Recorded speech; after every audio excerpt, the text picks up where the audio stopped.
কাঁকড়া খেতে কে কে পছন্দ করেন? তো আমার মতো যারা কাঁকড়া খেতে পছন্দ করেন তারা কিন্তু আমার আজকের এই রেসিপিটি ফলো করতে পারেন, কারণ একদম সহজ নিয়মে খুব মজাদার একটা রান্না দেখাবো। আর এখানে হচ্ছে আমি বেশ বড় বড় সাইজের অনেকগুলো কাঁকড়া নিয়ে নিয়েছিলাম। আর কাঁকড়া কিন্তু ছোট সাইজেরগুলোর চাইতে বড় সাইজেরগুলোর ভিতরে মাংসের পরিমাণ একটু বেশি থাকে, যার কারণে খাইতে বেশ মজা লাগে। আর এগুলো হচ্ছে আমি খুব সুন্দরভাবে কেটে কুটে নিতেছিলাম। আর ফার্স্ট আমি ভাবছিলাম এগুলো খুব শক্ত হইব, পরে দেখি কি না হাত দিয়ে খুব সুন্দরভাবে ভাঙা যাইতেছে।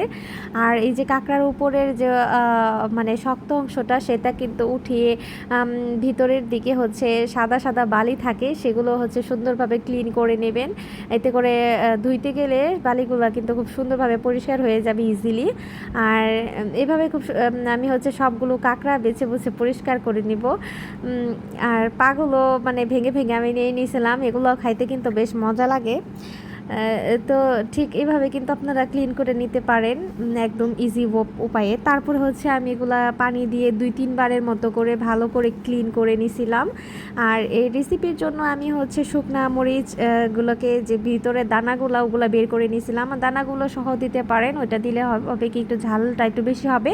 আর আমি হচ্ছে একটু কালারের জন্য নিয়েছিলাম, প্লাস হালকা ঝাল হলেই হবে, যার কারণে হচ্ছে আমি বেশি করে রসুন দিয়ে তারপরে শুকনা মরিচের যে উপরের খোসাটা সেটা দিয়ে কিন্তু বেশ কিছুক্ষণ ভিজায় রাখছিলাম, তারপর ব্লেন্ড করে একটা পেস্ট তৈরি করছি। রসুনের পরিমাণটা কিন্তু বেশি দিবেন, এটা দিলে হবে কি মানে ফ্লেভার আসবে খুব সুন্দর।